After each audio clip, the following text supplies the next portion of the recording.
Alors, l'androgynie en général, c'est bénéficier à la fois de caractéristiques féminines et masculines. Donc il faut quand même différencier l'androgynie qui, à cet égard, est androgynie psychique. Il s'agit de la conjugaison du principe masculin et du principe féminin. Il ne s'agit pas de sexualité au sens des organes sexuels.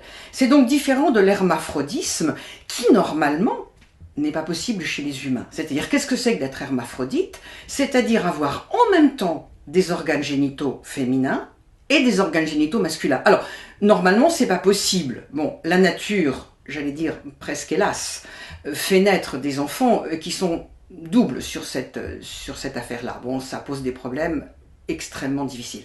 Donc, notre propos, c'est vraiment de parler de l'androgynie psychique.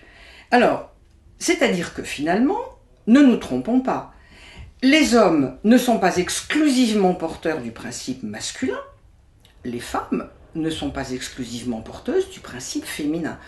Donc l'idée c'est comment est-ce qu'on peut vivre, s'approprier, bénéficier, que l'on soit homme ou que l'on soit femme, de la totalité de notre potentiel comportemental lié au principe féminin et au principe masculin. Et donc le propos c'est, puisqu'on est dans un festival du féminin, comment est-ce que nous femmes, on peut aller chercher encore plus la grandeur de notre principe féminin et y adjoindre la grandeur du principe masculin. Tout ça sur un côté psychique, bien évidemment.